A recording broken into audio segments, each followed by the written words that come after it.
Hello friends, मैं मोनिका, आपकी gardener दोस्त। आज आपसे बात करूंगी अडेनियम में एक बहुत इम्पॉर्टेंट काम जो मैं आज करने जा रही हूँ।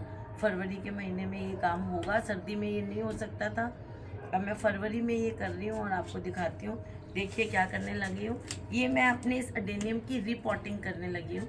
तो पास से दिखाती हूँ आपको। देखिए कितनी बुरी तरह से रूट बाउंड हो गया है। देखिए बहुत बुरी तरह से ये रूट बाउंड है। देखिए इसको मैं निकाल के दिखाती हूँ। ये देखिए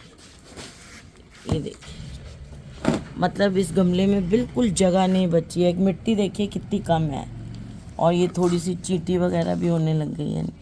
ये देखिए, तो ये अब इसको कितनी कम मिट्टी है, रूट्स ज़्यादा है, मिट्टी कम है। तो इसकी अब हम कर देते हैं रिपोर्टिंग। और ये जो टाइम है ना फरवरी का, ये इस रिपोर्टिंग के लिए बहुत अच्छा टाइम है। ये देखिए, ये मैंने इसमें पहले फंजीसाइड पाउडर लगाया हुआ है। ये दिख रहा है आपको? ये फंजीसाइड पाउडर इसमें बहुत ज़्यादा ज़रूरी होता है क्योंकि अडेनियम इतना हार्डी प्लांट है, इसमें दूसरे इन्फेक्शंस बहुत कम होते हैं। मैं ये नहीं कहूँगी नहीं होते हैं, जैसे मिलीबग्स, एफिड्स बहुत कम देखने में मिलते हैं। ये कभी कभी होते हैं। मेरे एक अडेनियम में लग गए थे मिलीबग्स। अब इसमें एक और प्रॉब्लम है। देखिए ऐसे ये स्क्रैचेस पड़ जाते हैं जब हम इसको हैंडल करते हैं, घुमाते हैं। तो ऐसे जब स्क्रैचेस पड़ जाए ना, तो बाद में जब काम सारा फिनिश हो जाए तो इन पे फंजीसाइड पाउडर या दालचीनी का पाउडर लगा देना चाहिए। तो वो हम एंड में करेंगे। देखिए, तो अभी हम इसकी ये देखिए रूट्स को क्लीन करते हैं, उसके अंदर से ये सारी मिट्टी वगैरह देखिए निकाल देते हैं ऐसे। और अगर हमें ऐसा फील हो कि हमें जो है इसी पॉट में इसको दोबारा लगाना है, वैसे तो बड़े में लगाएंगे तभी कॉडेक्स बड़ा होगा। देखिए इसमें नहीं लगाना चाहिए आपको, है ना। और आप बड़े वाले में लगा के भी अगर चाहते हैं तो आप ये वाली जड़ें जो है ना, ये नीचे वाली इन जड़ों को आप कट कर सकते हैं। ये वाली जड़ें मैं इसकी जड़ें नहीं कट कर रही हूँ क्योंकि मैं थोड़ी सी जड़ काटूँ फिर ये थोड़ा शौक में जाए। फ्लावरिंग का मौसम है इसलिए। वैसे आप कर सकते हैं, ऐसा नहीं है कि आपके पौधे को नुकसान हो जाएगा। मुझे ज़रूरत नहीं है इसलिए मैं नहीं कर रही हूँ। नहीं तो आप ये जड़ें यहाँ से ये सारी काट दें अगर आपको ये एक्स्ट्रा और फालतू लग रही हैं। तो अगर आपको मैं दिखाना चाहूँ तो चलिए काट के ही दिखा देते हैं। आप सोचोगे कि ये खुद तो काट नहीं रही है और हमें कहती है काट दो। ये देखिए ऐसे, इसको ऐसे अगर आप चाहते हैं कर दें, नहीं चाहते नहीं ज़रूरत तो कोई बात नहीं। देखिए एक्स्ट्रा वाली जड़ों को हम ऐसे हटा देते हैं।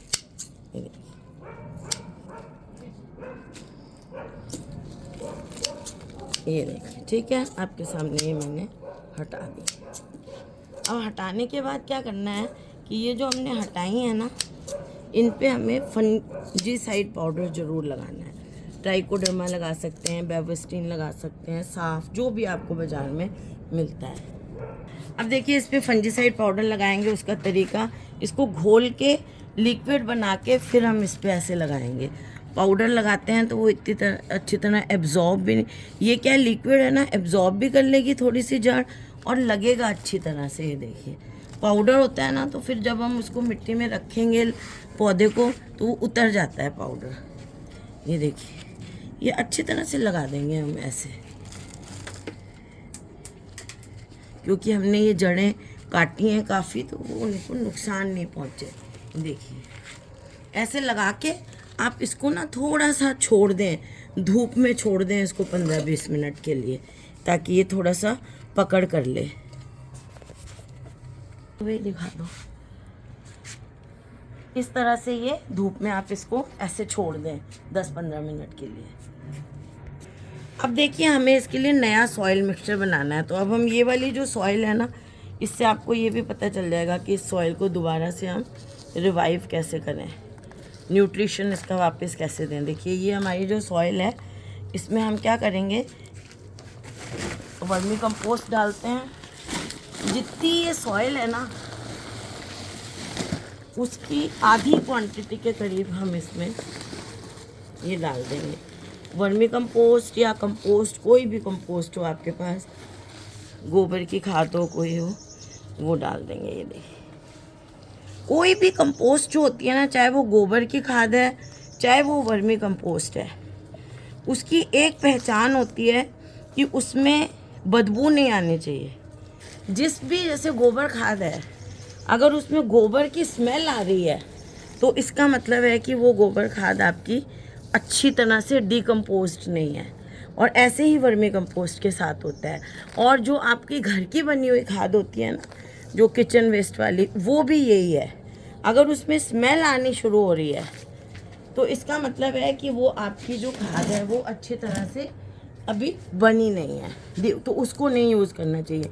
अब देखिए इसमें मैंने जितनी, क्योंकि मेरा गमला बड़ा है ना, उतना ही गमला होता तो चलो खाद बना के काम चल जाता। अब मैंने क्या किया, जितनी खाद डाली है करीब करीब उतनी जो है मैंने इसमें ये देखिए। अब मैं इसी गमले में क्यों मिक्सचर तैयार कर रही हूँ, क्योंकि मेरा पौधा हेल्दी है। अगर पौधा मेरा बीमार होता तो मैं इस पौधे में नहीं करती, क्योंकि ये गमला भी कंटेमिनेट हो जाता है ना, फिर मैं मिक्सचर इसमें तैयार नहीं करती। अब मैं मिक्सचर आपको इसी में तैयार करके दिखा रही हूँ, क्योंकि मुझे लगता है ये कम पड़ेगा। अगर ये कम पड़ेगा तो मैं इसमें खाद और मिला दूँगी, और इसमें मैं बजरी भी और मिला दूँगी। मतलब क्या है कि खाद और बजरी से ये दोबारा से इसमें जान आ जाएगी इस सॉइल मिक्सचर में। अब देखिए मैं इसमें खूब अच्छी सी क्वांटिटी में ये फंजीसाइड मिला रही हूँ। देखिए ये साफ फंजीसाइड है, ये अच्छी सी क्वांटिटी में ये मिला दिया। जैसे मैं आपको बार बार कहती हूँ कि अडेनियम में सबसे ज़्यादा जो नुकसान होता है, सबसे फेटल जो इसकी डिजीज़ होती है वो फंगल डिजीज़ होती है। इसका रूट रॉट जो है इस पौधे के लिए बहुत ख़तरनाक होता है। और एक बात आपको कहूँ, रूट रॉट से भी ज़्यादा इसका जो ऊपर टिप से जो रॉटिंग शुरू होती है, उसका नाम एक्चुअली मुझे नहीं याद आ रहा, वो जो टिप से रॉटिंग शुरू होती है सर्दियों में फॉग के कारण, वो रूट रॉट से भी ज़्यादा ख़राब होती है। वो धीरे धीरे पता, इसीलिए कहते हैं कि अगर आपके यहाँ फॉग वगैरह ज़्यादा है तो आप अपने अडेनियम को किसी कवर्ड जगह पे रखें, नहीं तो वो जो टेंडर शूट्स होते हैं वो फंगस लग जाती है उसमें, वो सड़ने शुरू हो जाते हैं और आपको पता भी नहीं चलता और आपका पौधा धीरे धीरे सारा सड़ जाता है। तो अब देखिए ये जो मैंने नया पॉट लिया है, देखिए ये नया पॉट लिया है, सेम उसी डिज़ाइन का है, बड़ा।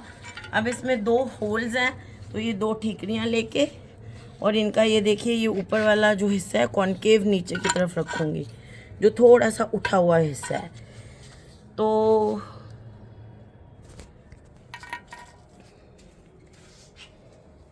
ये इसमें ठीकरियाँ मैंने रख दी हैं और अब मैं ये जो सॉइल मिक्सचर मैंने उसी सॉइल मिक्सचर को दोबारा से हेल्दी बना लिया, वो लगाती हूँ। देखिए मुझे लग रहा है कि ये जो सॉइल मिक्सचर है ना, मेरे इस पॉट के लिए कम पड़ेगा। तो कम पड़ेगा तो मैं खाद और मिला देती हूँ। खाद तो कोई नुकसान वाली चीज़ ही नहीं है। ये देखिए खाद जो है ना, न्यूट्रिशन के साथ साथ आपकी मिट्टी का एक बहुत अच्छा कंडीशनर है। ये आपकी मिट्टी को पोरस बनाती है खाद, और साथ ही जो ये मिट्टी होती है ना, इसमें वाटर होल्डिंग कैपेसिटी को बढ़ाती है। ये ऑप्टिमम कैपेसिटी बना देती है, जितना मॉइस्चर पौधों को चाहिए, बस इसको पता है साइंटिफिकली कि इतना मॉइस्चर चाहिए, बस खाद उतना ही मॉइस्चर जो है वो एक लेयर बना दी। देखिए मैंने खाद की ऐसे, ये देखिए अब मेरे पौधे को हो गए हैं करीब 10-1 मिनट तो हो गए हैं। थोड़ा सा मैं रुकी थी, उसके बाद मैंने मॉइस्चर ये सॉल्यूशन ये बनाया। तो अब मैं क्या करती हूँ, और मुझे लगता है ये, चलिए अब मैं पौधे को दोबारा ले आती हूँ।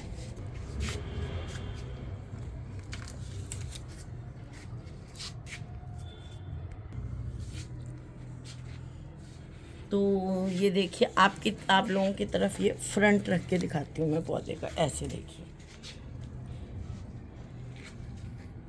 मुझे लगता है एक लेयर मिट्टी की और लगा दूँ या ऐसे ही रहने दूँ, पौधे को थोड़ा ऊंचा लगाऊं या नीचा, ऊंचा करना सही रहेगा, है ना। तो इसमें मिट्टी थोड़ी सी और डाल देते हैं। चलिए अब मैंने इसको इसमें प्लेस कर दिया देखिए। और अब इसमें ये मिट्टी जो है ये डाल दूँगी मैं, और कम पड़ेगी तो और डाल देंगे इसमें।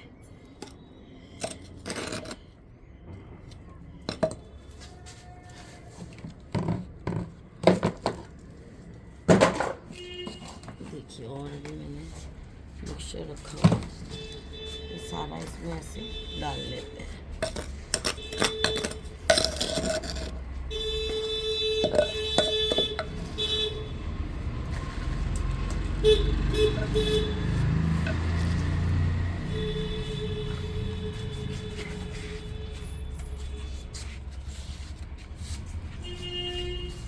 पानी डालेंगे ना तो ये सारा धुल जाएगा ऐसे।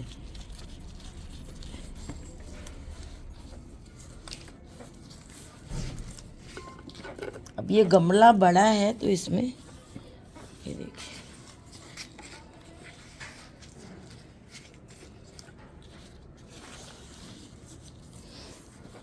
उस वाले गमले में ये बहुत ज़्यादा, अब इसका कॉर्डेक्स क्या है कि बड़ा होगा, उसमें अगर मैं रहने देती तो कॉर्डेक्स बहुत बड़ा नहीं होता अब इसका, क्योंकि इस जगह तो इसने सारी घेर ली थी।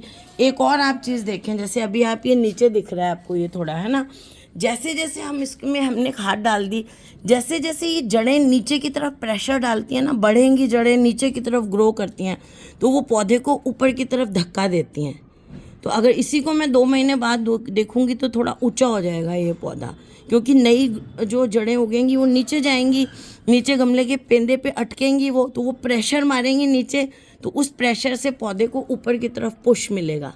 ये साइंस का रूल होता है ना। तो वो पुश मिलेगा तो वो थोड़ा सा ऊंचा होगा थोड़े दिनों बाद। ये जो जगह आपको इतनी दिख रही है ये थोड़े दिनों बाद इतनी रह जाएगी, जैसे जैसे इसकी जड़ें ग्रो होंगी, क्योंकि अभी हमने इसको खाद दी है तो इसकी जड़ें ग्रो होंगी।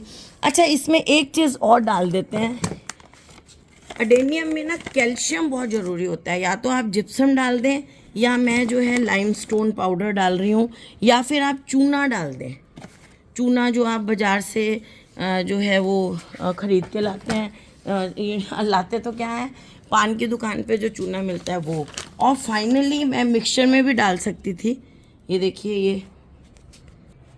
ये देखिए ये मिक्सचर में भी डालें और इसमें भी डालें। ऊपर से ये फंजीसाइड पाउडर इसमें अच्छा रहता है। जितना फंजीसाइड पाउडर आप डालेंगी उतना आपके पौधे का गलने का जो खतरा है वो कम रहता है। ये देखिए, ये अब हमारा रिपोर्टिंग जो है हमारे इस प्लांट की कंप्लीट हो गई है। ये देखिए, और जहाँ जहाँ से ये छिल गया था ना हमारा पौधा, मैंने आपको कहा था कि छिल गया है, उसका हम बाद में इलाज करेंगे। जैसे मैंने आपको बताया ना कि ये इतना है, तो जैसे जैसे ये ऊपर पुश होगा तो ये इतना रह जाएगा, जितना अभी है उससे आधी जगह रह जाएगी। ये जैसे जैसे इसकी जड़ें नीचे की तरफ ग्रो करेंगी। अब जो हम फाइनल काम करने वाले हैं वो देखिए, जहाँ जहाँ पे थोड़ा सा स्किन ऊपर की उतर गई थी, वहाँ हमने ये ऐसे गीला करके फंजीसाइड पाउडर को लगा देना है। उस साइड से भी दिखाती हूँ आपको, उधर से भी दिखाती हूँ, क्योंकि इसमें क्या है, बड़ा फ्लैशी प्लांट है ना ये, तो इसमें पानी स्टोर रहता है अंदर। तो ये क्या है, हम छिलका इसका जो है वो ऊपर से इधर उधर लग जाता है गमले में, तो इसकी स्किन ऊपर की उतर जाती है, तो इसलिए हम इसमें ऐसे लगा देंगे। ये देखिए, बस जहाँ जहाँ ऐसे दिखे ना, ताकि जहाँ से ये ओपन रह गया ना, वहाँ पे क्या होता है कि फंगस वहाँ से एंटर करने का, उसके स्पोर्स हवा में घूमते रहते हैं फंगस के। जरा सी बेयर स्किन देखी ऊपर से उतरा हुआ, तो बस ऊपर से वो अटैक, स्पोर्स वहीं आके रुक जाते हैं और जर्मिनेट करके फंगस का इन्फेक्शन हो जाता है। तो ये देखिए, हमारा इसका रिपोर्टिंग कंप्लीट हो गई बड़े पॉट में। रूट बाउंड अडेनियम की रिपोर्टिंग हमने आपके साथ मिलके कर ली। तो फ्रेंड्स, अगर आपको ये वीडियो अच्छा लगा हो इसे लाइक करिएगा, शेयर करिएगा और मेरे चैनल को सब्सक्राइब करिएगा। Okay friends, bye.